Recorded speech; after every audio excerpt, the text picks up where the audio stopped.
Religious liberty is the first freedom, a sacred freedom protected in most nations around the world.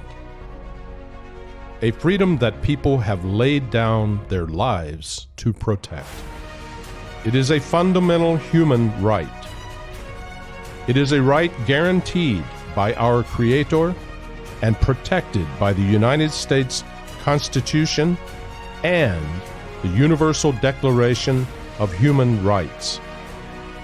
The United States Supreme Court has consistently protected the right of religious organizations from governmental interference. Yet, recently, the Washington, D.C. Superior Court has tread on treacherous ground through rulings regarding religious organizations. In particular, the Washington, D.C. Superior Court has set dangerous precedents of judicial overreach, imposing the authority of a secular institution on deeply personal religious affairs, violating the religious rights of thousands worldwide. Rather than properly avoiding passing judgment on constitutionally protected religious freedoms on heavily disputed matters, and without giving the defendants the due process guaranteed by the U.S. Constitution, the D.C. Court determined the structure, purpose, and meaning of this religious group. This has serious implications for all religions and faith-based organizations. Courts should stay out of matters of religious belief. Courts should not engage in determining the structure, purpose, and meaning of any religious group or faith-based organization. This is why it is our duty to call out the judges.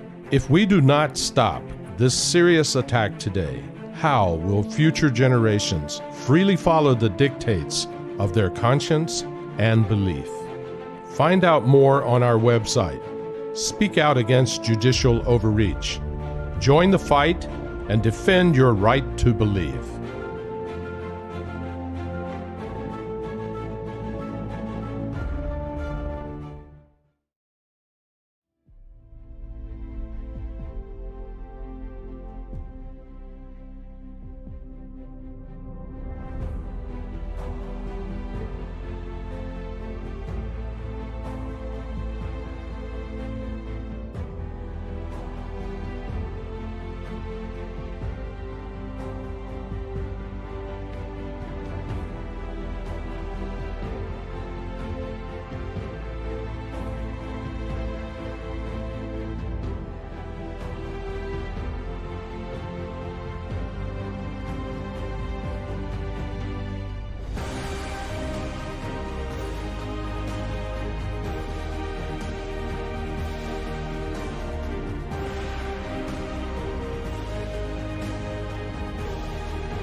ask the courts to come to realize that what they are doing does not represent the impartiality that the courts should stand by.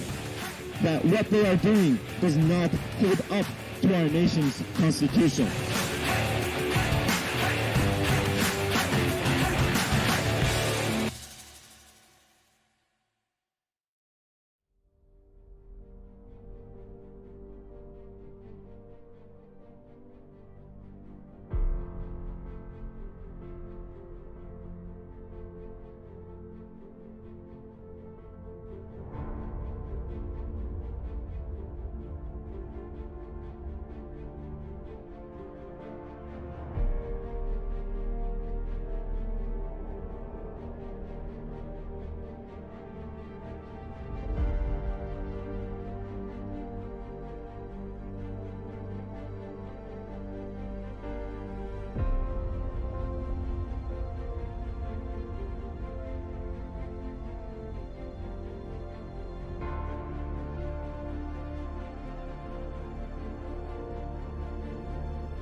People of Washington, D.C., and especially those in the courthouse.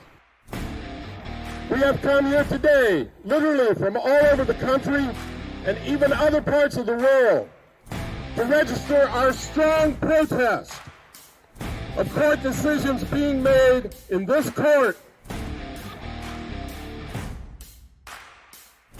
If this precedent stands, it will be a major threat, not only to religious freedom, but also to the activities of many nonprofit organizations. We cannot let that decision stand. This case sets a new precedent that given enough ears, money, and intimidation, one theological group can convince the court system to buy into their narrative and let the other theological group's founder become helpless. I believe it is now time to finally act. Not many people talk about the other part of the First Amendment clause, and that is the free exercise of religion. No one should be denied their ability to practice their faith in the way that they choose. That was the principle that went all the way back to the Jewish people, to the Hebrew people. They had to escape from slavery and are now we becoming slaves to a court system in reality that has no understanding of what religion is all about. I have remained silent for 10 years. But as a person of faith, And as a citizen of conscience, I cannot stand by and watch Judge Cordero be reappointed to another 15-year term. If she cannot defend the justice of the people of this great nation, then we as citizens with responsibility cannot allow her to continue in her position of power. She should not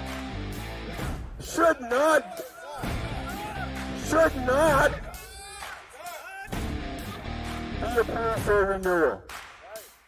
And not only that, she should resign her seat on the bench for violating such a fundamental rule of law that whatever future judges or present judges are involved in this case should dismiss it, turn it away, and let our faith alone. Protect First Amendment right! Read our letters! Consider the evidence! Keep the court out of religion! Let God decide, not Judge Cordero! Judge Cordero must resign! Judge Anderson, dismiss this case! This is a warning that we will not stop fighting for goodness until this case is completely dismissed and we can ensure Judge privacy is protected and the spirit of the U.S. Constitution preserved. Please join us in fighting this injustice. Thank you. First Amendment! I say First Amendment! You say right! First Amendment! Judge Cordero cannot say she will take your rights away! Hey, hey, oh, oh! Judge Cordero has to go! Judge Cordero cannot say she will take your rights away! Judge Cordero cannot say.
Many unification members have stayed silent for over 10 years during this schism out of respect and hope that this religious dispute could be settled internally.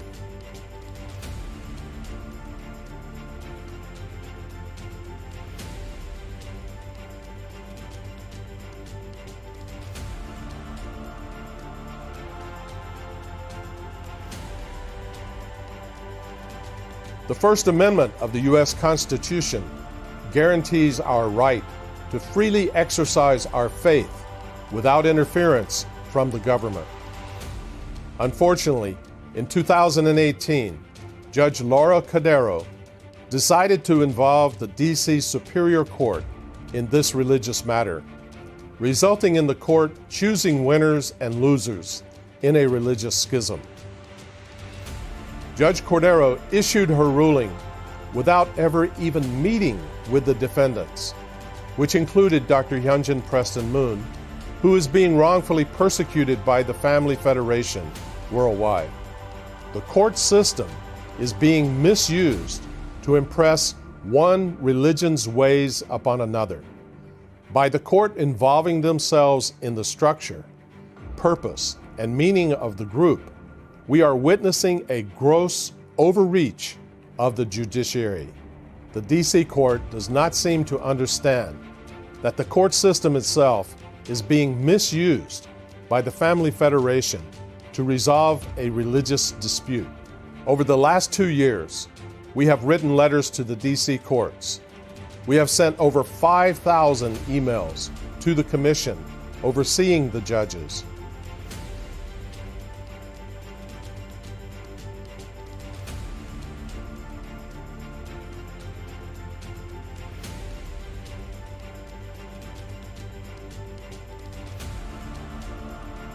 However, we are speaking out today because the D.C. judicial system is indeed broken and is clearly in need of reform.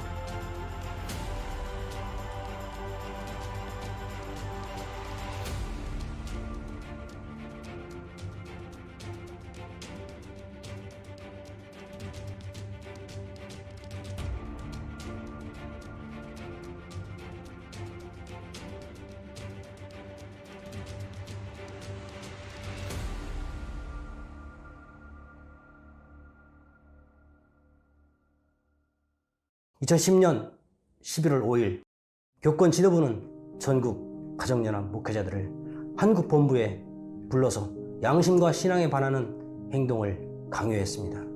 목회자들에게 충성맹세를 강요했습니다. 그들은 창시자 문 목사님의 아들 문현진 박사와 문 목사님의 수제자인 존경하는 원로인 곽정환 회장을 비난하는 내용의 서약서를 쓰게 하고, 그리고 2009년 당시 가정연합에서 권력을 가지고 있었던 문영진 씨에게 충성을 맹세하는 서약서를 쓰게 했습니다. 그리고 그 서약서를 들고 한 사람씩 비디오 앞에 세워놓고 그것을 읽는 모습을 촬영했습니다. 교권 지도부는 이 모든 것을 미리 준비해 두었고 대부분의 목회자들은 시키는 대로 했습니다. 저는 그 순간 목회자들 앞에서 양심을 버리지 말아야 한다고 호소했습니다. 어떻게 신앙인들이, 그것도 신앙을 지도하는 목회자들에게 거짓으로 비난하고 불의한 맹세를 하도록 지시할 수 있다는 말입니까? 가정연합 교권 지도부가 이런 식으로 연로하신 문선명 목사님을 거짓으로 속이고 있다는 것입니까? 어떻게 참사랑과 양심을 가르치는 신앙단체에서 이런 거짓과 위선이 난무하는 사건들이 벌어질 수 있다는 것입니까? 그 누구도 신앙의 자유와 양심의 자유를 침해할 수 없다고 헌법에 천명한 민주법치국가에서 어떻게 독재사회에서나 있을 법한 이런 일이 일어날 수 있다는 말입니까?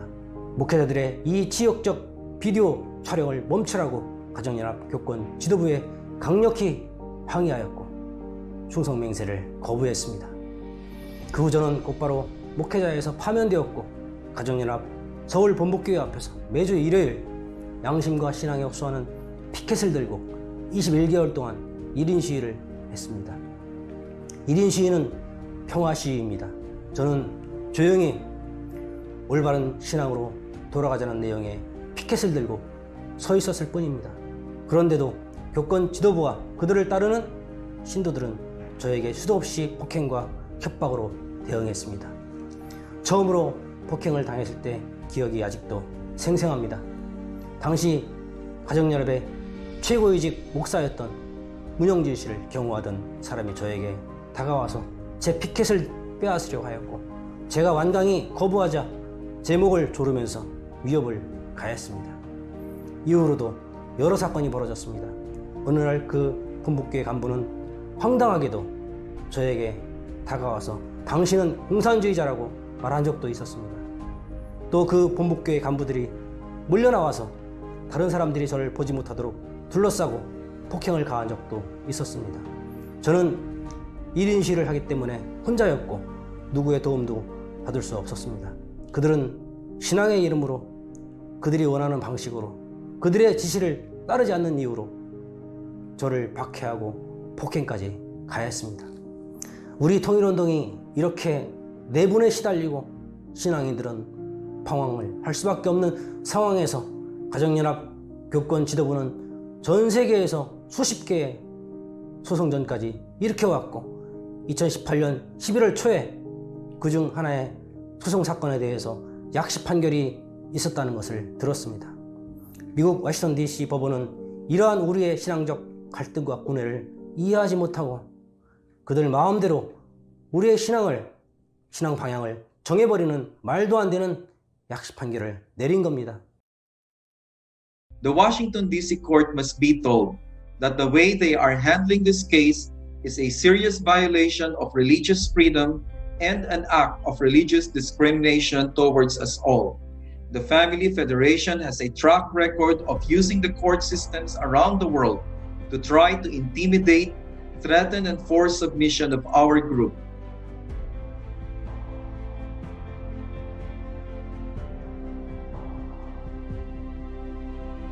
That underscores what we were speaking about now, the threats for those that will come in and begin to interpret something that they really have no right to interfere in.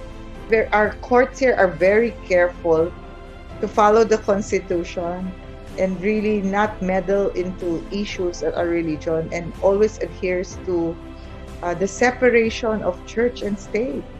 And now, as we see, the District of Columbia, the D.C. Superior Court, they have disregarded the First Amendment guarantees of the free exercise of religion and decided how a D.C. religious nonprofit, UCI, may use its resources.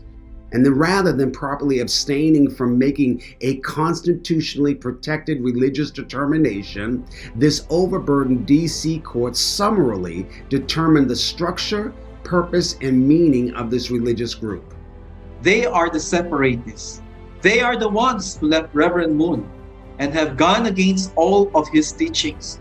We are the affirmists and had never left Reverend Moon.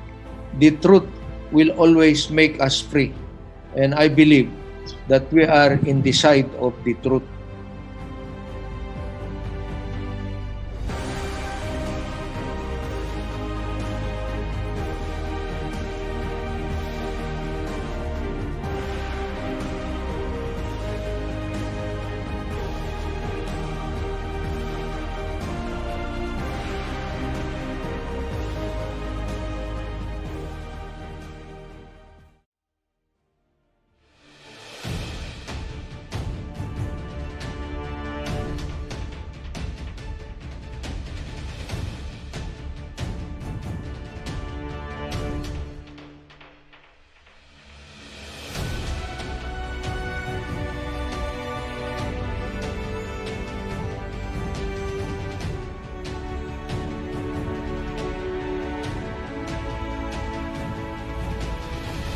For defendants and for all others who share the same religious belief that Dr. Moon does, there was no due process. There was no trial by jury to consider the issues, even though the facts were highly disputed by both sides. A judge cannot unilaterally make a decision on such deeply theological issues. The reality is that the same drive to worship God exists today as it did thousands of years ago to those Hebrew people who sought freedom to worship God in their way. This court case that we're dealing with right now in terms of protesting the judgment that was passed down is another one among many of infringements upon religious rights, the right to believe. Today we're seeing a repetition of the persecution of the people of faith. 건국 정신입니다. 이 신성한 신앙의 자유를 그 누구도 어떤 권력도 어떤 법으로도 침범하지 못하도록 반드시 지켜서 후손 대대로 물려줘야 할 엄중한 책임이 우리에게 있습니다. If Judge Cordero's ruling is allowed to stand, it will be the precedent for any judge to exercise a new authority to deem what part of your faith is correct and not in the public interest. The implication for religious freedom is vast. It opens the door for government, not God, to be the final arbiter of the human conscience, the human soul. For this reason and more, we urge that all people of faith, of every faith, who value religious freedom, demand that the court not overstep its bounds in this case. Judge Anderson, dismiss the UCI court case now!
Hello, worldwide participants.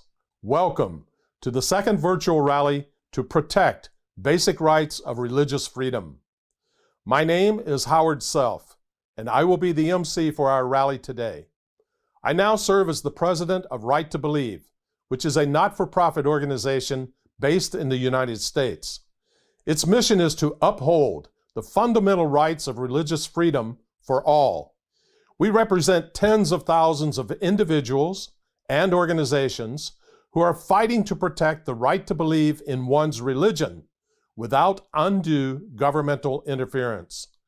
We are rallying today because we are outraged by a recent decision in the Washington, D.C. Superior Court case entitled Family Federation for World Peace and Unification et al. Versus Hyunjin Moon et al. In this now 9+ years old case, Judge Jennifer Anderson ignored all religious freedom rights of the defendants, going against both the First Amendment and D.C. written law by stepping in to alter the very structure of a religious nonprofit's board of directors. She also imposed extremely heavy punishments on the volunteer directors of millions of dollars each. This faulty decision, if allowed to stand, would represent an alarming legal precedent that would be a threat to all religious and nonprofit organizations in the nation. Across our nation, a groundswell of alarm has been rising among people of faith as judges have increasingly disregarded basic First Amendment rights. These legal challenges to religious expression began here in the U.S. with attacks on religious displays, a manger scene here, an outsized cross erected after one of the world wars there. The assault on religious freedom then escalated to attacks on the personal actions of individuals striving to live according to their own religious convictions. A Christian cake baker here, a high school football coach who dared to pray after the game there. Now, judges are taking it to an even more troubling level by stepping into religious disputes that have deleterious effects on whole religious groups involving many thousands of members. The fast-growing national and international legion of concerned citizens will no doubt be deeply disturbed when they learn of the dangerous precedents being set in the D.C. court case. In a recent speech in Washington, D.C., United States Supreme Court Justice Samuel Alito cited numerous court cases impacting the free exercise of religion as indicative that his quote, religious liberty is in danger of becoming a second-class right, unquote. This should be of grave concern to all freedom-loving people.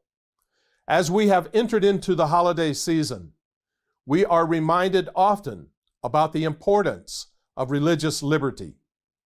America's forefathers came to these lands at the risk of their lives in order to live freely according to the dictates of their own conscience.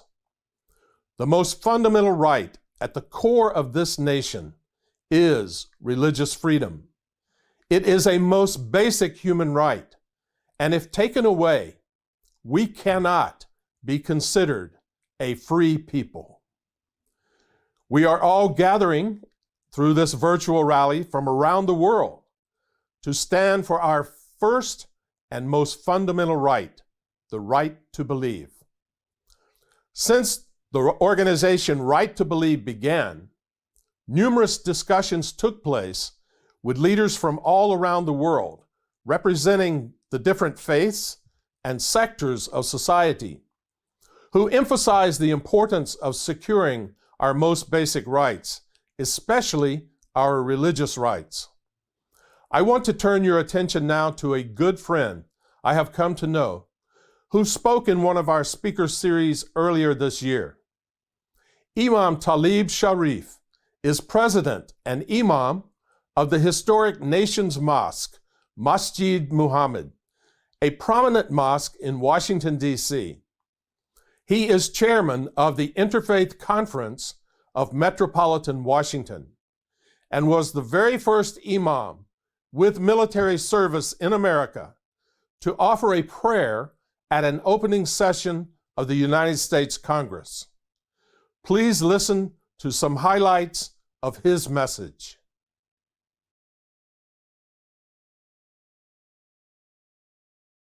When we look at how our society started, our founders, they certainly had to have had strong faith and allegiance to God. That language, we hold these truths to be self-evident that all are created, not accidents. Nobody's an accident, equal and endowed by their creator. So it's twice.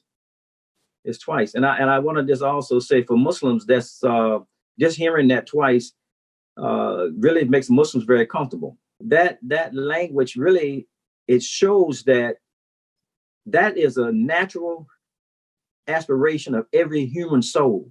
Now we have a society that's building an idea that would tie man, every single human being, to Almighty God. And it would insist that government recognize that tie. Now, this is what we're talking about now, but this is the foundation. Government recognize that tie between man and God. Tie that government didn't make. Government didn't make it. We didn't create ourselves. There's creation and there's creator. God gave them, each individual that he created, certain rights that man, the world, or the government cannot take away from them. This is what we're here to speak about. And this is precious, very, very precious. This idea that we will stop, this is what makes for a true democracy. It must recognize that there is an authority higher than man, and people are accountable to their creator, the one that designed and gave them their life. And he also put he puts high value on life. Every person is, in the Quran says that the value of a human life is as the value of all of humanity. No one is to be denied their way of their approach to their creator. But we are seeing those things. We're seeing those things also in other areas in terms of lifestyles. So much we saw where there were attempts to force religious institutions to accept lifestyles, to bring people together upon lifestyles that their faith has condemned. That's not acceptable in their faith. You can't enforce those things. So these are some of the things we're saying. That's why we have to be very cautious when we see this happening, because it's fragile now. Separation of church and state. And that was going both ways to make sure that no religion would subjugate to another. And there would not be religious preference. The Constitution says it. You can't give a preference. And we see some of that happening now as well about our democracy. And of course, that's one of our objectives, our strategic objectives also to promote democracy, this type of democracy that we have, where that freedom, that first freedom, is practiced and protected globally. Now, again, as being the country that we are, being one of the youngest countries in human history, this new human society established upon that, this is one of the reasons why all the other countries look at us. We are a nation of nations. People from everywhere is here. We have 40 nationalities represented in our mosque. One of them said before coming to America that they studied 18 different constitutions, and there was not one that could touch, that came close to the one here in America. And this is one of the reasons why they look to America. We're defenders of that. We're supposed to be defenders of that. And they see that better expressed in no other society than from America, despite the challenges that we're seeing right now because of our core and because of our foundation. Freedom of religion, expression, and freedom of conscience. I mean, how can a person come into their created purpose and potential if they can't follow their own conscience? And of course, conscience subjective is something that's legal and acceptable, which eventually we know that they came to a unanimous vote that he was following, that was his faith. They couldn't interpret it. They couldn't change it for him. He was following that. He was following that's what he really believed. When we come to the tie that our founders said that the government didn't make and should not break. That tie between man and creator, how they see that. You can't interfere with that. For those that will come in and begin to interpret something that they really have no right to interfere in. And of course, we've established that. And if we do that, then of course, yes, we lower ourselves as a democracy to being those ones that we look at and say that they need to uphold those rights of religious expression. It's important to have as much pushback as we can to fight, to encourage our leaders, those in government who are entrusted to uphold the laws of the government, that they have to understand the serious sacred regard for human life, their tie to the Creator, and the sacred regard of the intent of the sacred documents upon which this country was founded. I want to emphasize the idea that we've established as a nation. That idea that ties the individual to their Creator, that is the strongest glue or adhesive that holds together the idea that we call a Western democracy. Envy of every other society when they look at us. And we say this is the American experiment, but we must make sure we continue to forward to prove, so it proves itself to be sound and continue to excel in excellence as a more perfect union exemplified in that which ensures domestic tranquility, provides for security, and promotes the general welfare of all of its citizens, and make sure there's never a breach between the citizen and their Creator and their created purpose and their understanding of how to serve their Creator. That logic is clear. And we have to have the courage in all of our coalitions to push and promote that they follow the logic to its logical conclusion. Thank you, Imam Talib Shareef, for your very important message. A threat to any religion is a threat to all religions. And therefore, we are all in this fight to protect this most fundamental right. Today, we are gathered for this virtual rally to express our global outcry once again to the D.C. courts and to protest their mishandling of this case that was initiated by the Family Federation for World Peace and Unification amidst the rancor-filled unification movement schism. During our previous virtual rally, thousands of Right to Believe supporters called on the D.C. court to dismiss this case based on religious grounds. Unfortunately, on December 3rd of this year, Judge Jennifer Anderson has followed in lockstep with her direct superior, Judge Laura Cordero. Her ruling has stoked the worst fears of all those concerned not only about the free exercise of religion, but also the fundamental rights of a religious organization to organize and associate free from government interference. This case involves protracted disputes within the unification movement, founded by the late Reverend Sun Myung Moon. Though it was initially and properly dismissed in the Superior Court on First Amendment grounds, because it clearly involved religious disputes in which courts cannot intervene. This complex and extremely costly case was extended by the plaintiff's appeal, which led to subsequent mistaken rulings for more than 9 years and counting. It is well-established legal precedent that the First Amendment prohibits the courts from interfering in disputes about the teachings and leadership of religious groups. Yet, that is precisely what the D.C. court has done in this case.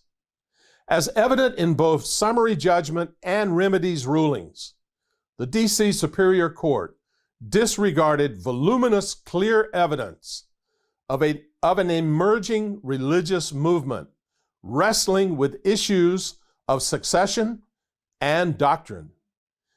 The court decided, that it could sidestep First Amendment prohibitions and evaluate the religious purposes of UCI, a DC nonprofit corporation established to advance the principles and work of the unification movement. In doing so, the court in effect took sides in a religious schism. Unlike these judges, we feel it is very important to know some pertinent facts about the nature of the unification movement schism. I would like to now invite Mr. Jintae Choi, president of Right to Believe in Korea, who will testify about the religious schism of the unification movement. He will be speaking in his native Korean. There will be English translation at the bottom of the video, so look closely at your screen. Welcome, President Choi.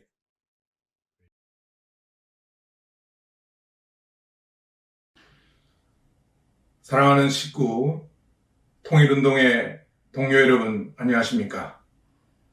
저는 축복가정 최진태입니다. 오늘 발언에 앞서 제 소개를 먼저 드릴까 합니다. 저는 1984년 참 아버님이신 문선명 총재님의 가르침에 큰 감동을 받고 통일교회에 입교해서 대학 시절에는 통일운동에 헌신하였으며 그 후에 참 아버님의 말씀에 따라 목회자로서의 전생애를 보냈습니다. 목회자의 삶이 힘들고 어려움이 많았지만은 하나님의 뜻을 실현한다는 보람으로 최선을 다해 살아왔습니다. 그러던 중에 2011년 부산 본부교회에 담임 목사로 재직하고 있을 때에 통일운동이 분열되고 갈등이 표면화되었습니다.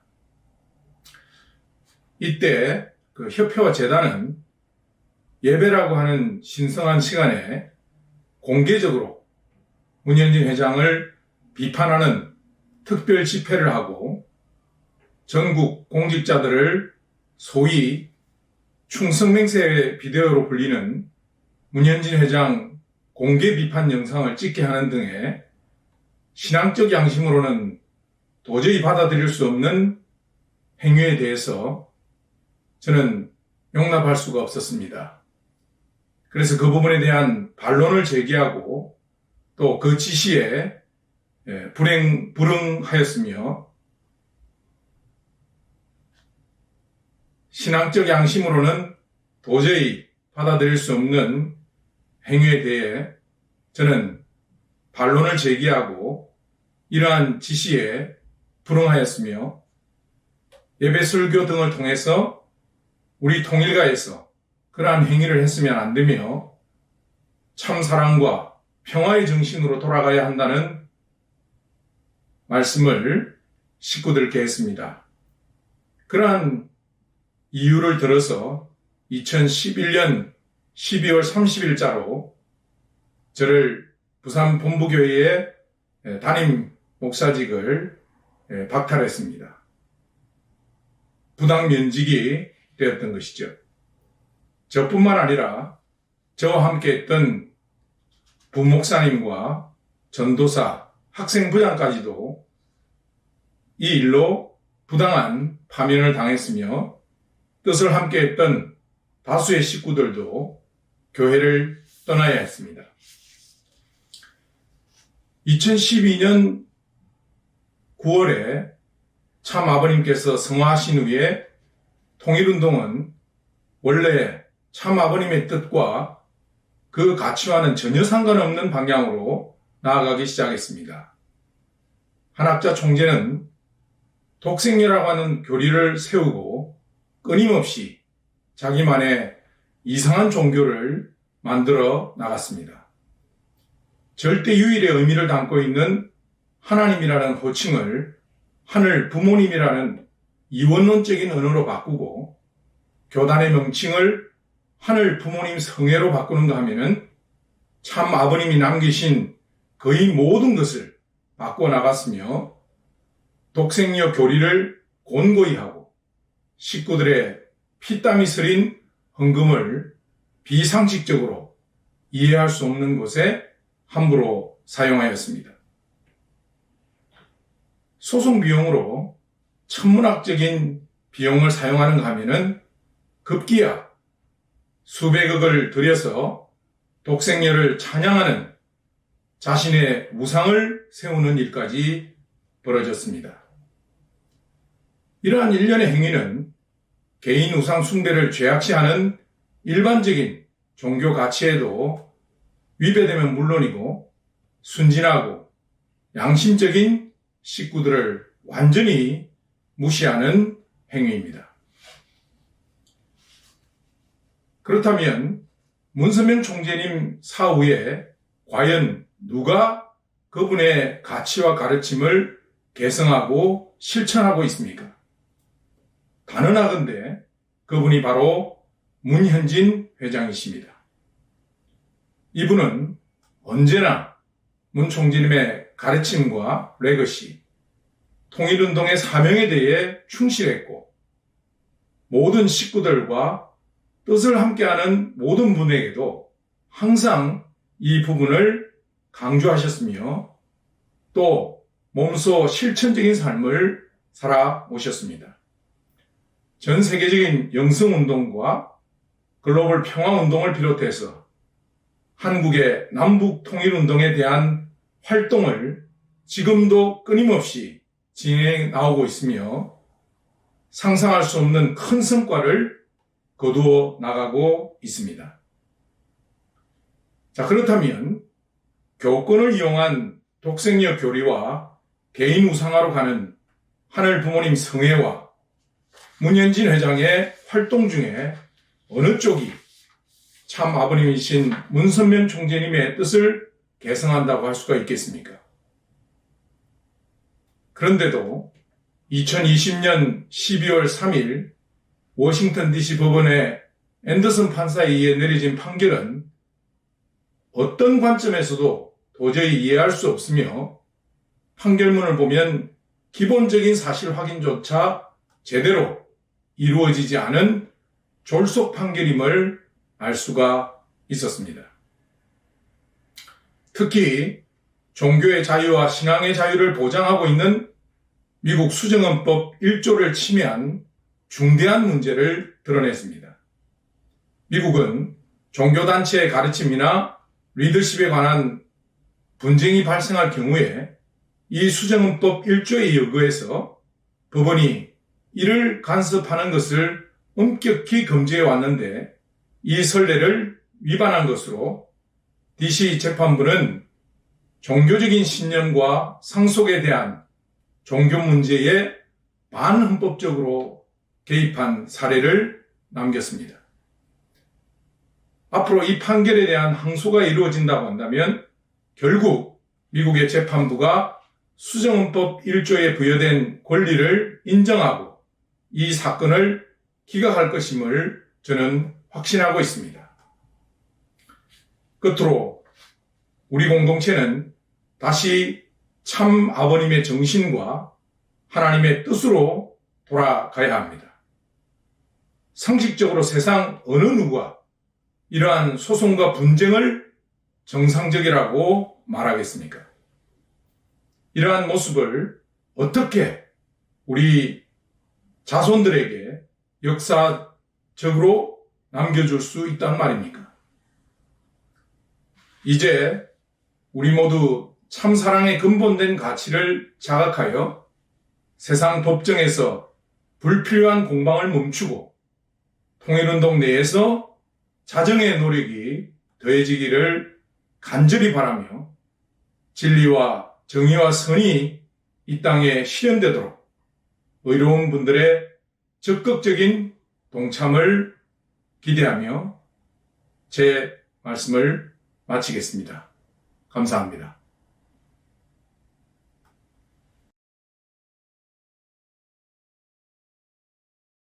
Thank you, Mr. Jintae Choi, for sharing that important information on the unification movement schism. This internal conflict within the unification movement has had many of its members questioning the drastic changes they were witnessing in the movement.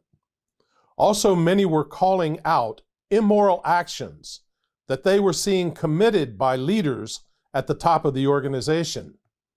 Leaders and members who challenged the problems that they found in Family Federation were excommunicated, ostracized, and blacklisted, making it extremely difficult for others to speak out publicly. Family Fed congregants were warned to not interact with the members of Dr. Hyunjin Moon's faith group. Young people were threatened that they would not be allowed to receive the marriage blessing, and in the worst cases, couples were urged to separate from their spouses if they did not align with family federation.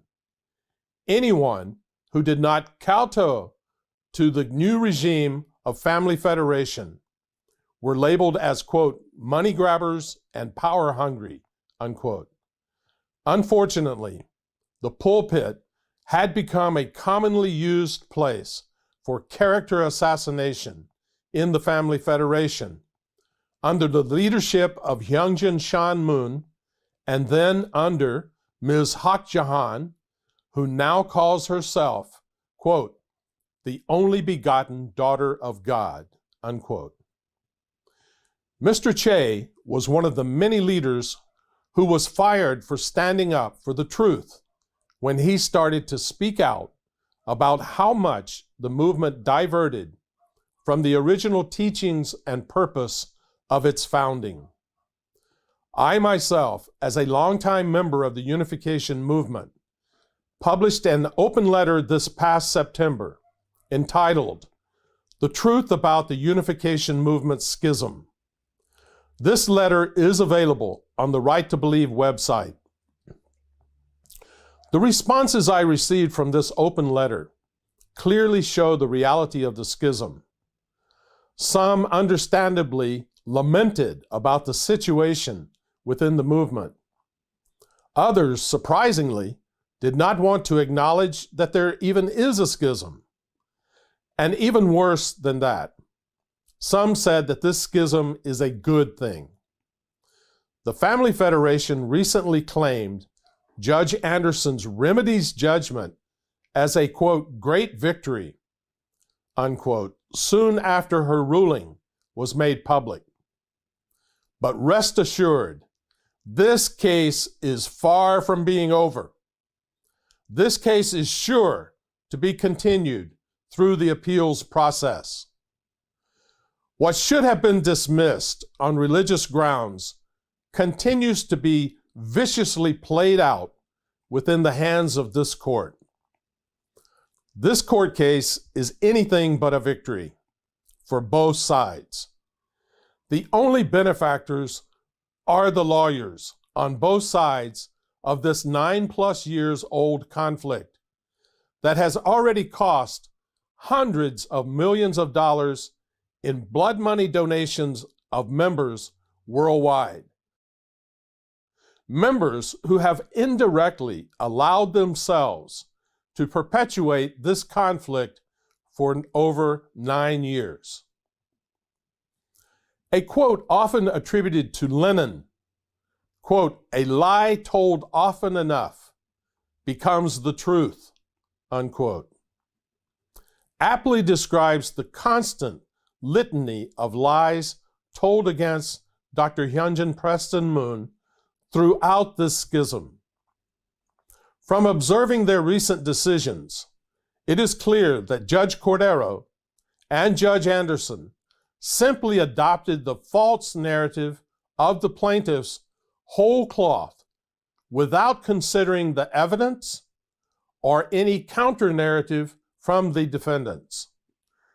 The court's conclusions are full of factual errors and grave misunderstandings about the unification movement's history, theology, and successorship. I would know because I was a leader in practically every providential organization in the unification movement of the United States. Judges are meant to be impartial. For the court to make statements of highly disputed facts of a religious nature clearly shows their bias against Dr. Moon in this case. For example, Judge Anderson stated in her ruling that Dr. Moon started, quote, warfare with Family Federation, unquote. But it was clearly the Family Federation that started this legal case, along with many other court cases around the world, not Dr. Moon. Anyone who really knows Dr. Hyunjin Moon sees Judge Anderson's views as a gross mischaracterization of the faithful son and spiritual leader whom Reverend Moon appointed as his successor. Reverend Moon entrusted Dr. Moon to oversee all of the assets of the movement well before this lawsuit ever took place. In fact, there is a global movement of families that constantly see Dr. Moon's ongoing commitment to carry out the promise he made to God, to his parents, to the members of the movement, and to the world at large. He is anything but what the Family Federation framed him to be. Such evidence of his spiritual leadership role is exactly what the court unflinchingly continues to ignore. The judges blatantly deny the religious nature of this case, claiming that so-called, quote, neutral principles, unquote, give them the free range to decide the theology, succession, and purpose of a religious entity. This is completely in violation of the United States Constitution as expressed in the First Amendment. Like Mr. Choi, many unification members who noticed the ongoing schism began their own personal quest in the search for truth, and they faced similar hostility. We want to look at one such case in detail. Ms. Jihyo Kim was born into the unification movement, the so-called second generation. She has a great deal of experience working with other young people in the unification movement. She ran an online forum that published stories from online users who could openly share and discuss questions they might have. But during the schism, many questioned the changes within the different entities of the movement. Some online users were literally whistleblowers, revealing the corrupt practices of the leaders. Because she hosted the platform, Family Federation targeted her for attack. Let us listen to her painful story. 안녕하세요. 저는 한국에 살고 있는 김지효라고 합니다. 저는 통일운동 안에서 소위 말하는 2세로 태어난 모태신앙자입니다. 신앙적인 신념 때문에 교단에서 세운 대학에 진학했고, 대학을 졸업하고는 취업도 마다한 채 통일운동 내부의 기관에서 공적인 일을 했던 헌신적인 멤버였습니다. 그런데 지난 2010년 가정연합이 그런 저를 상대로 형사고소를 했습니다. 이유는 제가 당시 가정연합이 취했던 방향에 반대하는 입장이었기 때문입니다. 물론 표면적인 이유는 별도로 있었으나 그것은 핑계일 뿐이었습니다. 저는 대학을 졸업하면서 곧바로 카프라는 통일운동의 청년 조직에서 일을 하기 시작했었고, 이후에도 공동체 내부에서 청년 대학생을 대상으로 하는 일을 해왔었습니다. 그러던 중에 아마 2009년 정도로 기억이 됩니다. 그때 현재에는 생추어리 교회라는 것을 만든 문형진, 문국진 씨가 당시 통일운동을 장악했었는데, 저는 그때 그들이 교회와 통일운동 산하의 재반 조직들을 이끄는 방향성에 대해서 심각한 문제를 느꼈습니다. 제가 진리라고 생각했던 것, 문선명 선생님의 가르침이라고 알아왔던 것과는 전혀 다른 방향으로 모든 것이 가고 있다고 판단했고, 저는 심각한 고민에 빠졌습니다. 그 결과 저는 스스로 교회 조직에 사표를 냈고, 제가 공직을 하며 카프 학생들을 위해서 운영했던 온라인 카페에도 당시에 공지글을 올렸습니다. 그 내용은 제가 이제 공적인 역할은 하지 않지만 앞으로도 대학생들이나 카프 동문들의 자유로운 교류의 장으로 카페를 계속 운영하겠다는 내용이었습니다. 그런데 그 후로도 통일운동 내부의 혼란은 점점 더 심해져 갔고, 제가 운영하던 온라인 카페 안에서는 공동체의 방향성이나 신앙이나 신념의 문제들에 대해서 회원들 간의 활발한 논의가 계속 이어졌습니다. 당시 가정연합에도 홈페이지가 있고 식구들이 사용하는 게시판이 있었지만 그것을 운영하는 가정연합 측에서는 식구들이 조금이라도 가정연합이나 윗사람들에 대해 비판적인 내용을 올리면 그것을 삭제하고 그 글을 쓴 사람들을 강퇴시키고 이러한 전횡을 일삼았습니다. 공동체 안에 혼란과 분열이 싹트고 있었음에도 불구하고 내부로부터의 건전한 비판과 자정의 노력, 솔직한 대화들을 조직의 힘을 동원해서 막으려고 했던 것입니다. 반면에 제가 운영하던 온라인 카페는 조직에서 운영하는 게 아니었기 때문에 여러 솔직한 이야기들이 오갔고 그것이 부담스러웠던 가정연합은 카페 운영자인 저를 고소하여서 겁박을 하려고 했던 것입니다. 당시 검사의 조사를 받으면서 저는 제 무죄를 입증하기 위해서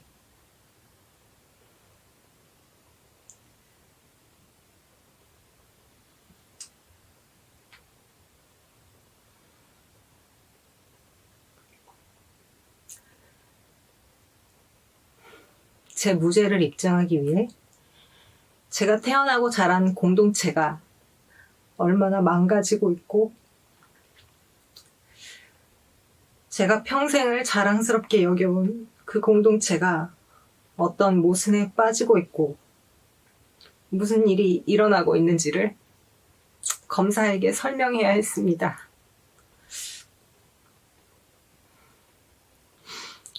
그것은 제가 살아오면서 겪은 가장 고통스럽고 가슴 아픈 경험이었습니다. 결국에 선고유예라는 판결이 나왔었는데 이후에도 가정연합은 고등법원에 항소를 해서 어떻게든 제가 벌금형이라도 받게 하려고 갖은 애를 썼고 그마저도 기각당했습니다. 항소심 때 재판장에는 판사님 3분이 배석하고 있었는데 당시 판사님들이 원고인 가정연합 측에서 제출한 항소 이유서를 보면서 도대체 그래서 원고 측이 주장하는 피고의 제목이 무엇이냐라고 검사에게 되물었던 것이 지금도 생생하게 기억이 납니다. 당시 검사 또한 피고인 저의 변론에 대해 할 말이 없다라고 하면서 아무런 반론도 펼치지 못했습니다.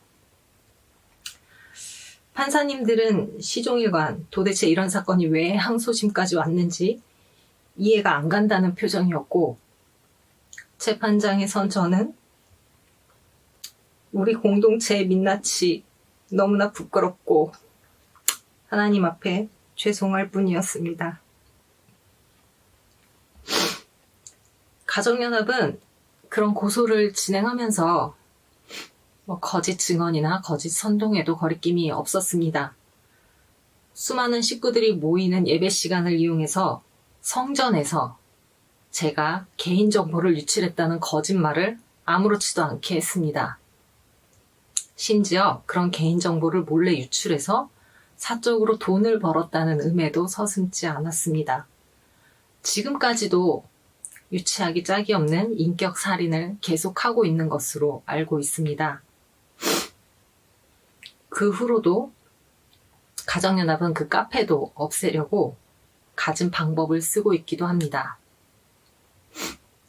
말도 안 되는 루머를 만들고 그것으로 고소를 하고 식구들에게는 거짓 선전을 뿌리고 이것이 종교의 탈, 신앙의 탈을 쓰고 가정연합이 저라는 한 개인에게 저질렀던 일입니다.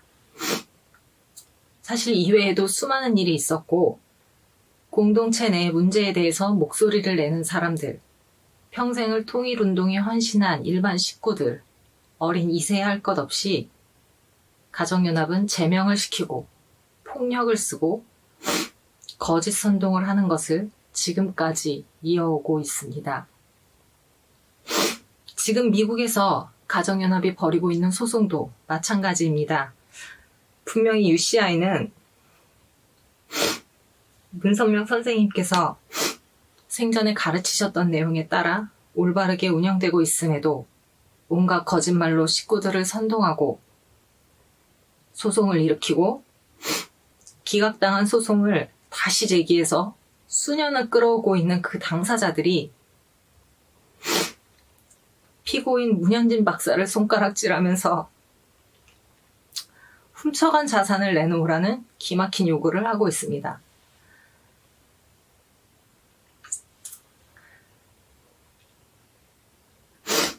그리고 그 모든 비난을 한 몸에 받고 있는 그분은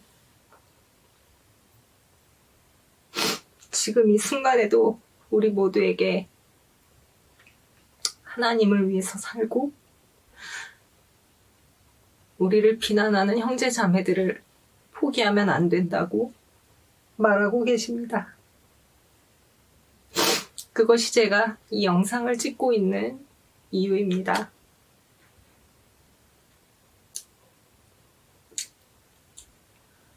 신앙이 있고 양심이 있는 사람으로서 저는 오늘 제가 말한 것이 사실임을 다시 한번 강조드립니다. 제가 가정연합 측으로부터 당해온 부당하고 비도덕적인 일련의 사건들은 10여 년에 걸친 통일운동의 거대한 분열과 갈등 상황 속에서 벌어진 작고 작은 예시에 불과합니다. 그러나 바로 그 모든 일을 일으켜온 가정연합과 현 독생녀 교단의 지도부들이 지금 미국 법정을 이용해서 하나님을 믿고 하나님의 뜻에 따르고자 하는 사람들을 핍박하고 있다는 사실을 워싱턴 DC 법원이 깨닫기를 바랍니다. DC 법원은 우리 통일운동의 신념과 믿음의 문제에 대해서 함부로 간섭해서는 안 됩니다. 오히려 적법한 절차조차 무시한 채 약식 판결을 내렸던 라우라 코데로 판사의 경솔하고 무책임한 태도에 대해 책임성 있는 입장을 보여야 합니다. 이 사건을 저와 같은 전 세계의 수많은 신앙인들이 지켜보고 있다는 것을 명심하시기 바랍니다. 우리의 신앙과 양심의 문제에 일개 법원이나 판사가 함부로 개입하고 판단하는 실수를 다시 저지르지 않기를 진심으로 바랍니다.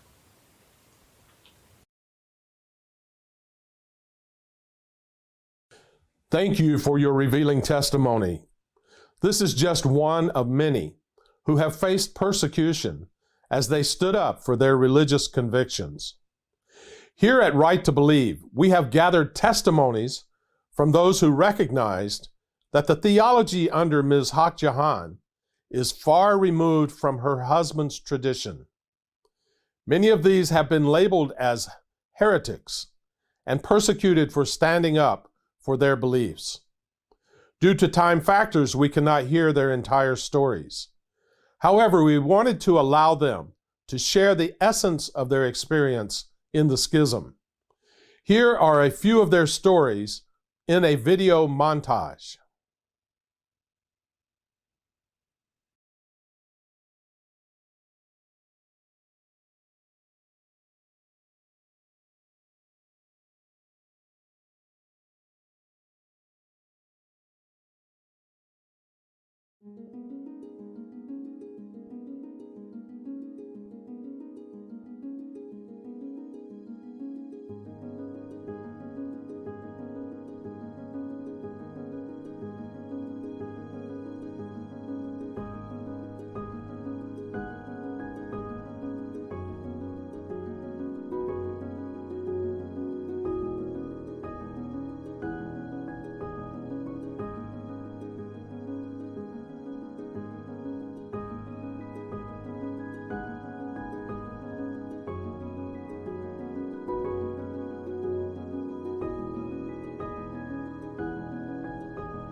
The D.C. Superior Court is stepping on the right of religious freedom. Mine, yours, and the freedom of all Americans and all people everywhere to believe in the religion or faith that they choose. 종교는 종교인에게 맡기십시오. 부디 미국의 헌법에 기초하여 우리 신앙이 침해받지 않고 우리 통일운동의 문제는 우리 내부에서 해결해야 할 과제임을 인정해 주시기 바랍니다. But to me, this dispute is of a theological nature, and hence it falls under the First Amendment and religious freedom. 현재 약식 판결대로 이어질 경우 수많은 사람들이 인간으로서 누려야 할 종교적 자유, 신념의 자유가 침해되어 버린다고 생각합니다. 이번 UCI 약식 판결은 정말 억울하고 부당하다고 생각합니다. 저와 같은 약자의 입장에 있는 사람들은 어디에서 신앙의 자유와 정의의 가치를 인정받아야 하겠습니까? But the way that this court has gone against the First Amendment of American judicial system is very, very pitiful for me. 그대로 판사님은 미국답게 만든 종교의 자유를 뿌리째 흔들고 있습니다. This trial is nothing more than to prosecute Dr. Hyunjin Prestonman. 정말 신앙인으로서 해서는 안 될 일들을 너무나 많이 하고 있습니다. 너무 가슴 아픈 일입니다. I knew the Family Federation had changed.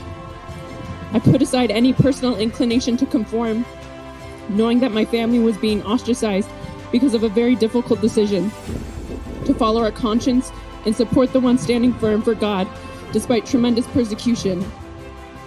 After hearing Dr. Moon's speech and his work, I had conviction that his plan was to create a God-centered, peaceful world which was Lebanon's dream. My children also made the same determination to walk the same path as Dr. Moon with firm conviction. The biggest reason why I have been choosing this path is because I can see what Dr. Hyunjin Moon, the eldest son of Reverend Moon, is doing is truly for God and humanity. I believe he is a spiritual leader, and I think he knows Reverend Moon's legacy best. Give us the freedom to practice what we believe in and whom we have to follow. Many have remained silent because of the pain, injustice, and fear of persecution. But now, when religious freedom is threatened in the courts of our nation's capital, we will proclaim our stories to alert all about the implications for the freedoms of people throughout our country for many years to come.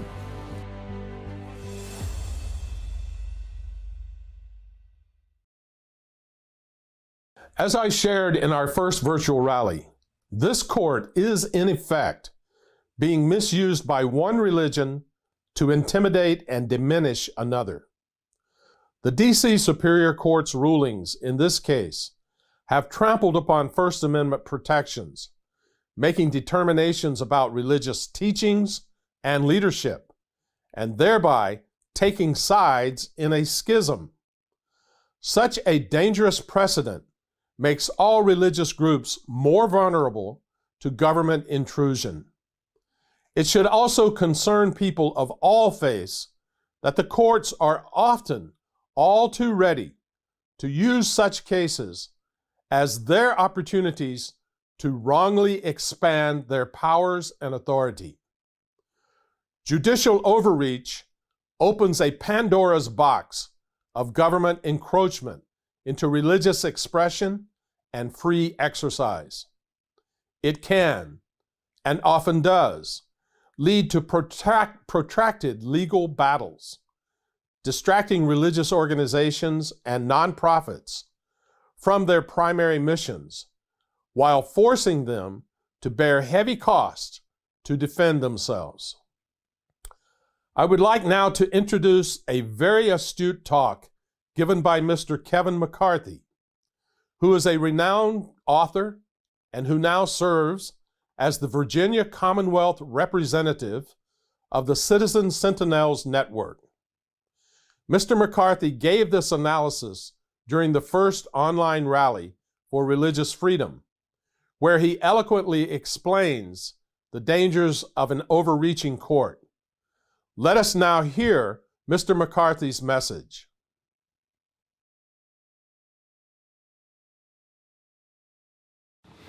Hi, everybody. I'm Kevin McCarthy, and I really appreciate the opportunity to share with you about the right to believe. We've been talking about the First Amendment and religious freedom. And religious freedom prohibits the courts from making decisions about religious matters, such as the validity of a religious doctrine or how a religion is governed and organized. And despite the Supreme Court having consistently ruled, even as recently as July the 8th, against such judicial overreach, religious freedom today stands on shaky ground. So if the recent summary judgment of Judge Laura A. Cordero is allowed to stand, it will certainly not bode well for religious freedom. I'd like to quote Professor Vincent Philip Munoz, who is a professor of religion and public life at the University of Notre Dame. He says the following. He says that religious liberty means officials of the state are prohibited from judging what constitutes authentic religious exercise or even inquiring into citizens' religious status. Those who hold political office or political power lack the competence and therefore the authority to judge religious truths and extend their judgment and jurisdiction over religious matters. Very clear statement and very constitutionally sound. The plaintiff in the case against Preston Moon casts religious freedom concerns to the wind in its selfish pursuit of power and material gain. They are engaged in a very desperate attempt to leverage the power of the secular court to cynically put down what they deem to be a religious rival. Unfortunately, they seem to have found a willing accomplice in Judge Cordero. Ironically, it was fear of this very type of abuse that prompted, in 1801, the Baptist Association of Danbury, Connecticut, to call upon the newly elected president, President Thomas Jefferson, in seeking his assurance that government would never allow itself to become the wanton tool of one faith community seeking to crush the freedom of worship of a rival faith, which is exactly what's happening here. It should concern people of all faiths that the secular courts are always ready to use such cases born of dubious motives and use the opportunity to expand their own powers. As James Madison rightly warned, if angels were to govern men, neither external nor internal controls on government would be necessary. The District Court of Washington, D.C. certainly is not presided over by angels, for sure. So how does judicial overreach affect you? Let us cite an example.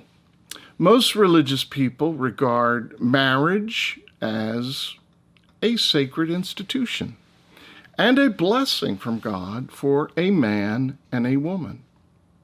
For Christians, this fact is derived from biblical text, and it stands as the definitive authority on the definition of marriage as being for a man and a woman. But because of increasing legal and legislative challenges, a growing number of clergy are concerned that this could be something that would force them to perform same-sex marriage ceremonies or have their sermons checked for hate speech whenever they represent biblical teachings on the sanctity of marriage being between a man and a woman, and thus exposing themselves to litigation or worse, criminal liability. Case in point, the chairman of President Barack Obama's 2016 Civil Rights Commission, a gentleman named Martin R. Castro, was very unsympathetic to such religious freedom concerns. In his prepared statement, He more than suggested there was even a sinister motive behind such claims. He asserted that concerns about religious liberty was nothing more than a code word for discrimination and intolerance. Wow. If Judge Cordero's ruling is allowed to stand, it will be the precedent for any judge to exercise a new authority to deem what part of your faith is correct and not in the public interest. The implication for religious freedom is vast. It opens the door for government, not God, to be the final arbiter of the human conscience, the human soul. For this reason and more, we urge that all people of faith, of every faith, who value religious freedom, demand that the court not overstep its bounds in this case. Let us all stand together for the right to believe. Thank you very much.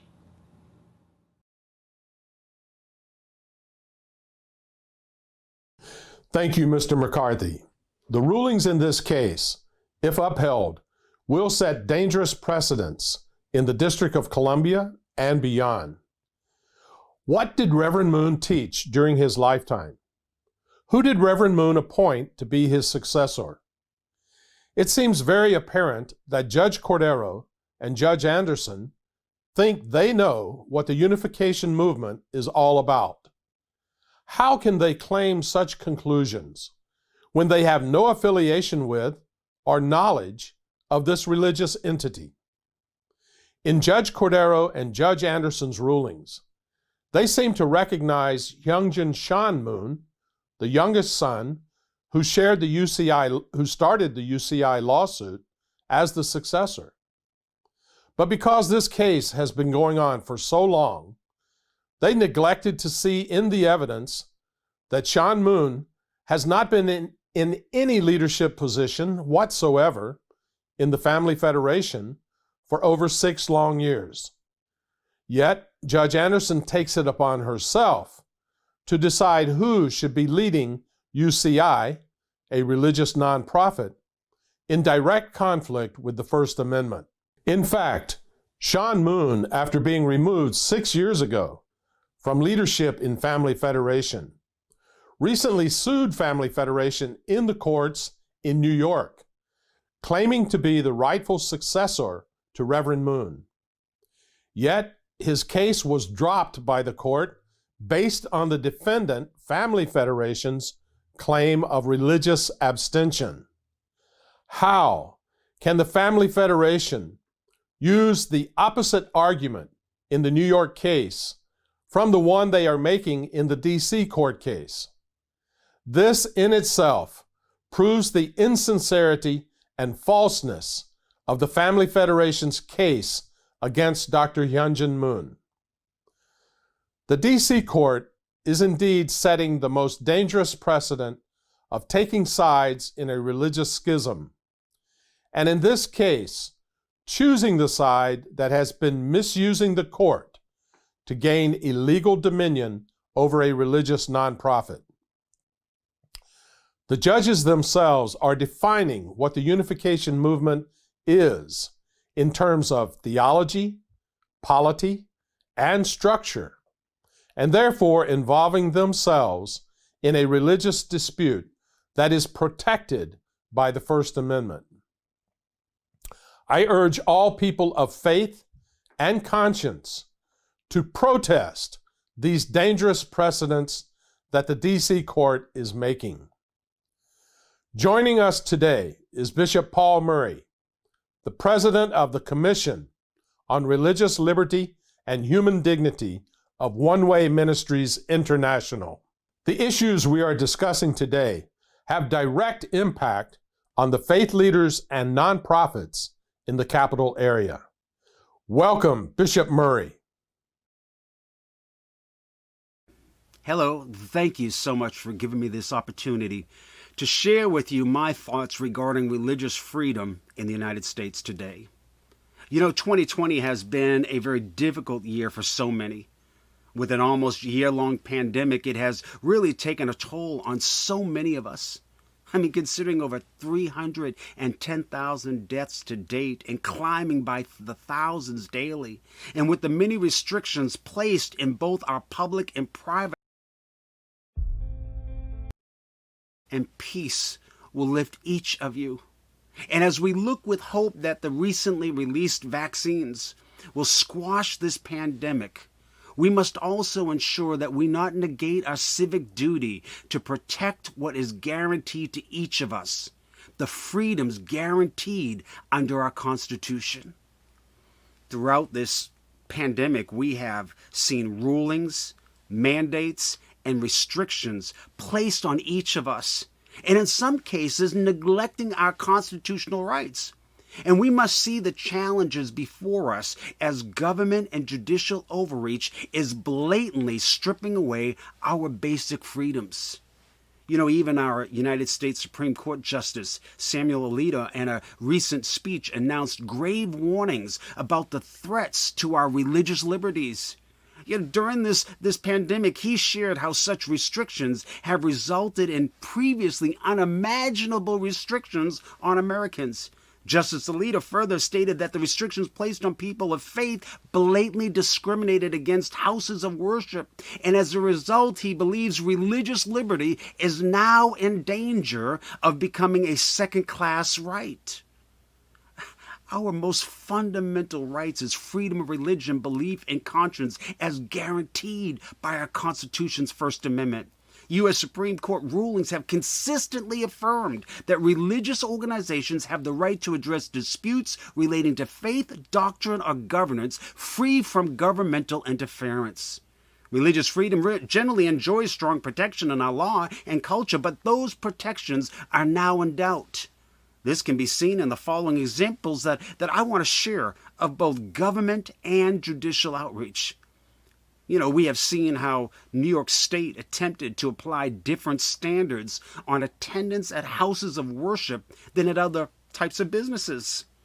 We have seen in the District of Columbia that the attempt to impose a water tax in the form of assessments that were based on the total footage of property, creating a dramatic increase of funds due to church parking lot footage that was included in the figure and not based on the assessment of water consumption.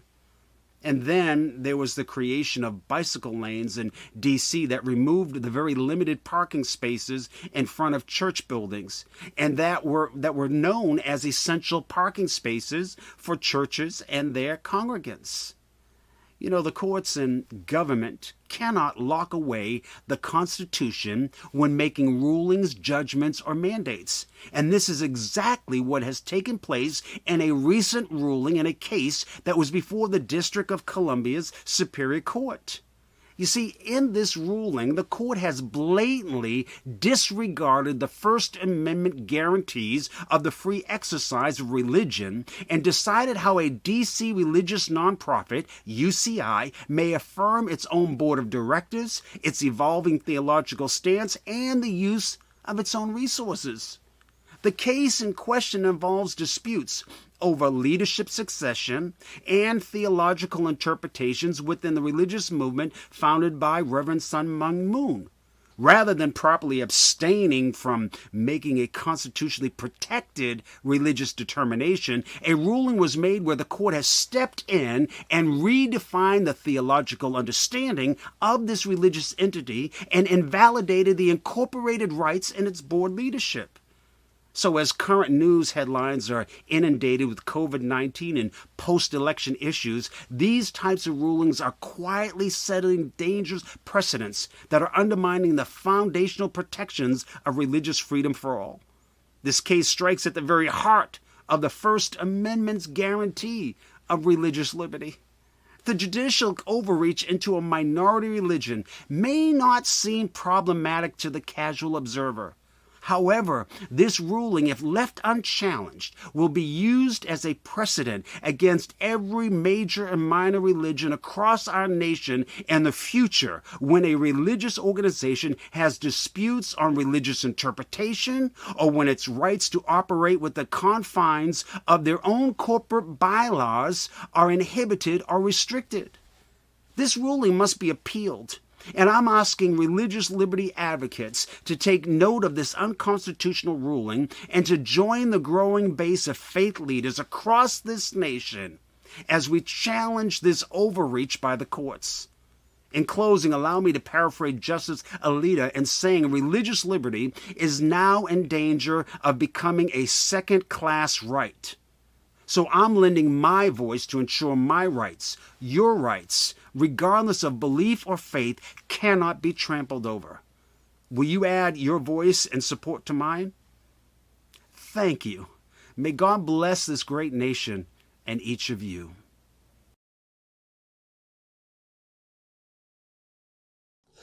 Thank you, Bishop Murray, for those most appropriate words. Now we are drawing to a close of our rally today. I want to thank all of you for joining in around the world. I want to encourage you. Let your voices be heard by the D.C. courts. Let them know that we will not stop until our religious rights are protected. In early January, Right to Believe will be taking our protest to the very steps of the courthouse in Washington, D.C. We will not stop fighting until this case is properly dismissed and the right to believe, our most sacred and first right, is always protected. Please visit our Right to Believe website often. You will see its address in our concluding video. God bless and keep you, your family, and your nation.